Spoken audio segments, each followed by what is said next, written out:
Good afternoon, kindergarten and first grade champions. Hope you are well today. I have a book I'd like to share with you today, and it's by one of my favorite authors and illustrators. This particular author also illustrates all of her books, and you may be familiar with a couple of other books. If you're not, I plan to read them to you in the next week. One is Stella Luna, and the other one is Verdi.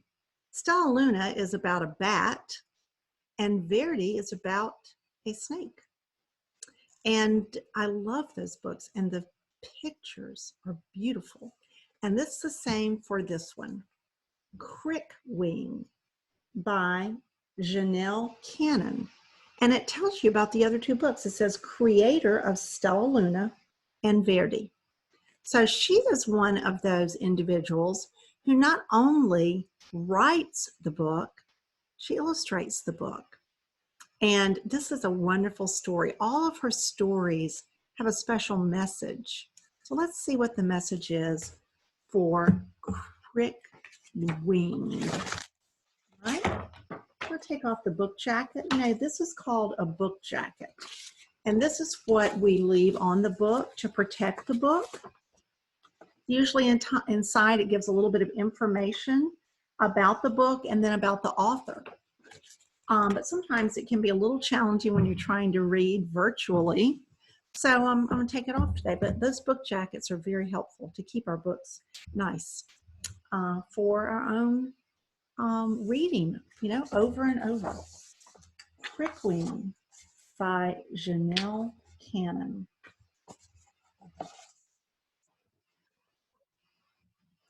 Far below the great forest canopy lies a shadowy world that many insects call home.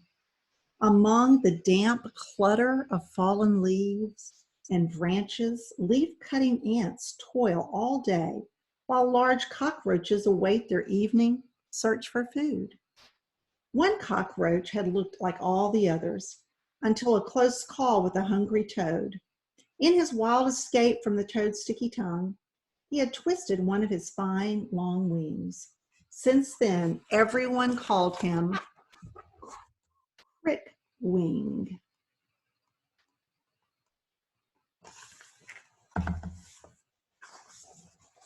Crickwing despised his nickname, and he avoided hearing it by staying far away from the other creatures. He would sneak out to find his food when the night was darkest, knowing that the forest was crawling with predators even worse than ravenous toads. The forest seemed much less fearsome whenever Crickwing found a nice pile of tasty leaves, roots, and petals. He took comfort in their bright colors and interesting shapes, and he often built sculptures from them before he ate them. When he was busy playing with his food, he could almost forget the pain in his crooked wing. One night, Crickwing created his most wonderful sculpture ever. He was so absorbed in his work that he didn't hear the soft footsteps behind him. Now look at what he's making. This is his sculpture. What does it look like to you? What does it look like he's making?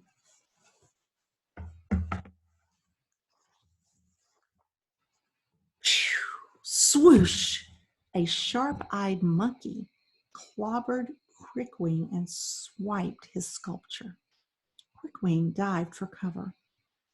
"I'll only let him get away with that because he's so big," he grumbled, cowering under a rotten log. So the monkey wanted his sculpture. The sculpture was made out of something the monkey wanted to eat. Crickwing had hid until the next night when hunger drove him out to search for a meal. But as soon as he had added the final flower petal to his dinner, an enormous, scaly lizard nearly gulped him down.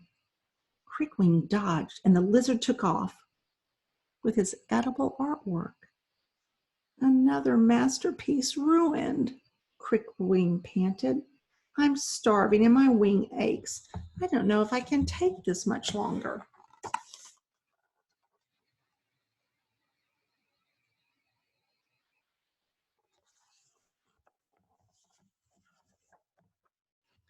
The next night, things got even worse. An ocelot pounced and nearly crushed Quickwing. When he darted away, the ocelot scooped him up in her massive paw and threw him high into the air. Oh no! Crickwing wailed. Not again.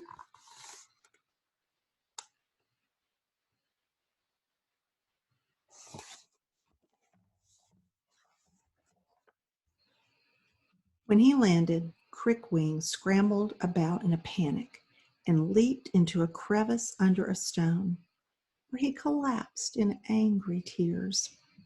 I'm so tired of having to run from giant predators, he seethed. I hate being so small, and I hate never being able to finish a meal. I'm a mere exoskeleton.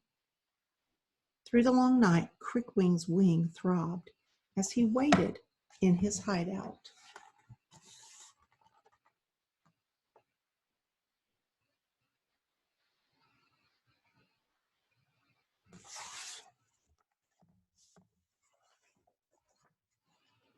Many hours later, sunlight streamed into his cave, and the leaf-cutting ants began another busy day. Thousands of the tiny workers carried large slices of leaves back to their colony.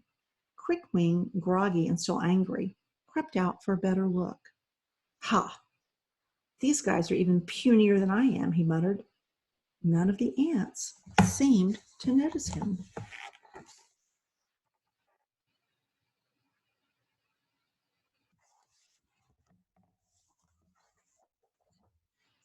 Quickwing inched closer. There's something about these incy critters that just bugs me. Why isn't anyone bothering these little twerps? He placed a spiny leg across the leafcutter path. Well, let's see what happens now, he chortled. Have a nice trip. See you next fall.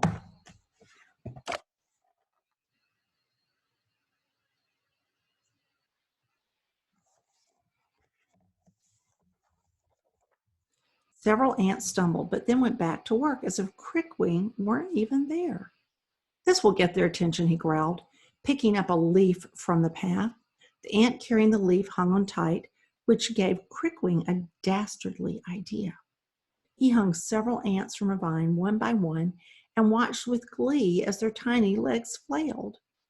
Crickwing laughed so hard that he nearly forgot his aching wing. That night, Crickwing wolfed down a sweet flower bud, not even noticing its dazzling purple color. He had work to do.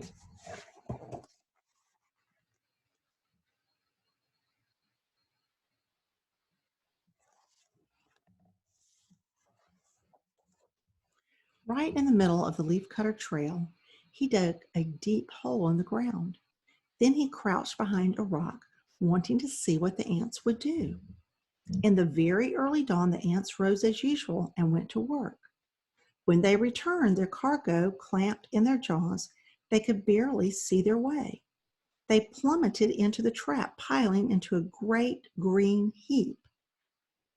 These muddling molecules are so easy to fool, snorted Crickwing.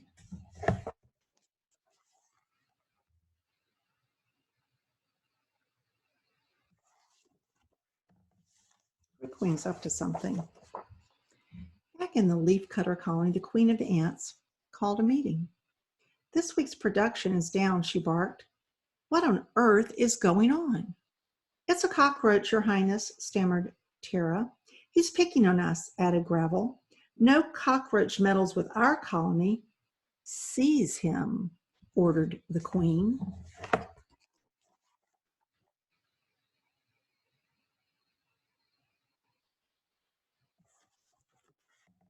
Uh-oh, I think Crickwing is in trouble. The next morning, the ants found Crickwing fussing with his latest ant trap. He had no chance for escape as thousands of leafcutters swarmed over him, dragged him back to the anthill, and marched him down its dark, winding corridors. When the tunnels narrowed, the ants crammed Crickwing through one final tight spot. Pop! His wing snapped back into place, and he realized that the throbbing ache was gone. Before he could give it another thought, the ants pulled their prisoner into a chamber and buried him up to his neck. For hours, the whole colony filed by, whispering to one another, "How do you think he became so awful?" And "His mother must be heartbroken."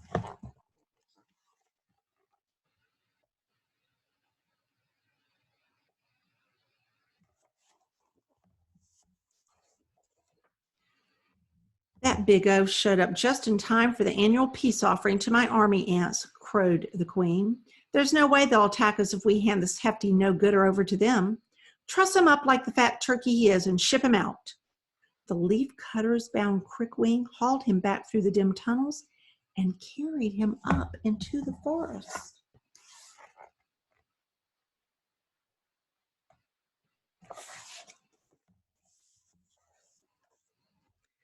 The ants hiked in silence for a long time. "I can't do this," Eartha blurted at last. "Neither can I," Tara shuddered. "Remember the giant beetle we brought to the army ants last year?" "Yeah, they took him apart before we could even turn around and leave," quavered Gravel. Crickwing gulped. "Nobody deserves that, not even this big bully," said Eartha. "I say let him go. He never really hurt any of us." "What will we tell the queen?" Tara gasped. "And what about the army ants?" Gravel howled.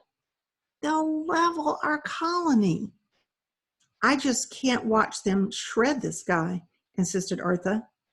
"We'll figure something out on the way back. Let's go." The ants released Crickwing and fled.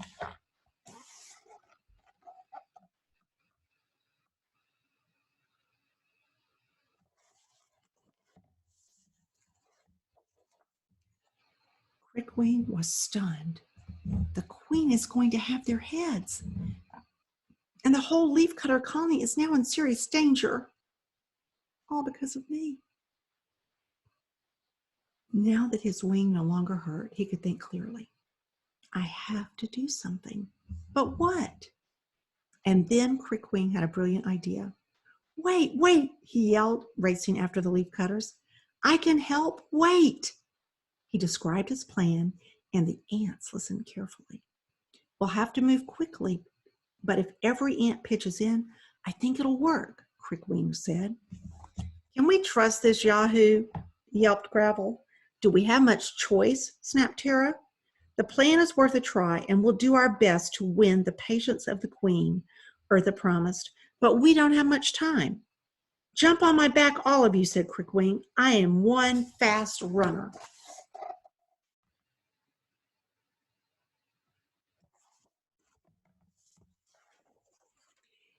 In a far corner of the forest, in the army ant camp, the lieutenant paced angrily. "Those leaf-eating fools are late," she snarled. "If we don't have our peace offering by tomorrow at dawn, we march in and take what's rightfully ours." As the hours passed, the army ants grew more agitated.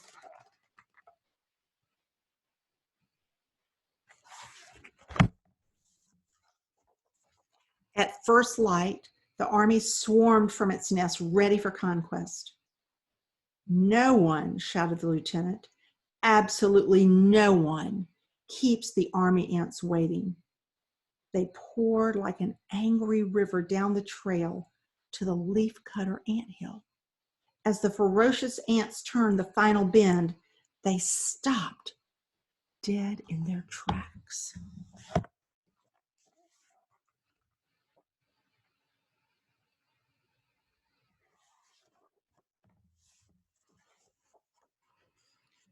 For a long, silent moment, they stared at the hugest, strangest, greenest ant-eater they'd ever seen. It loomed high over them, its terrible tongue dangling from its mouth. The lieutenant's squeaky voice broke the quiet. "Halt! About face! Run away!"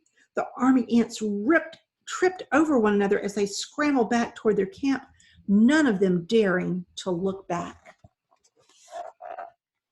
That is the giant anteater.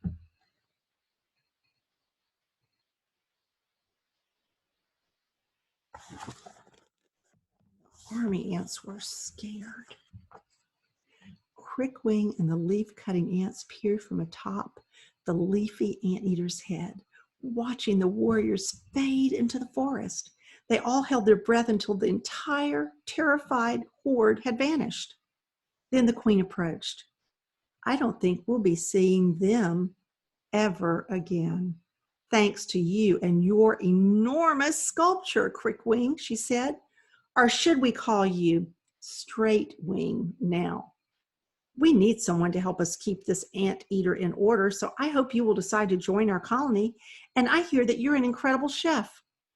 Oh, I just like to play with my food, Crickwing replied. And please, call me Crickwing, Your Highness. I would very much like to stay. The first thing I want to do is prepare a great celebration feast for everybody.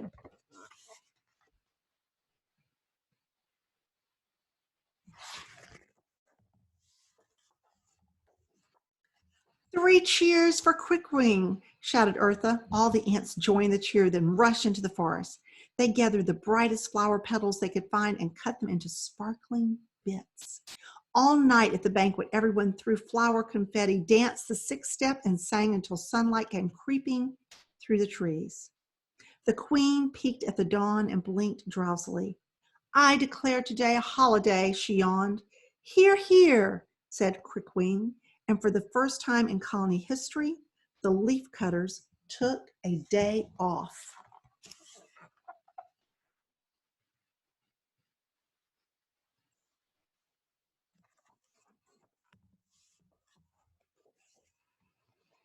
And that is the end of our story. They took a day off with Crickwing. That is a great story. You know what? What happened? Crickwing was being bothered by insects or animals that were larger than him. He was kind of being bullied. And then, because of that, he kind of became that way himself. He started being that way. But that wasn't a good decision. And then he realized it. That was the best part. He realized that he didn't have to be that way, that he could actually be a contributor, that he could help and support others. And that's just what he did. That's a wonderful story. I hope you enjoyed it. And I look forward to sharing Stella Luna and Verdi by Janell Cannon with you very soon. Take care, boys and girls. Have a really good day and be safe. Bye.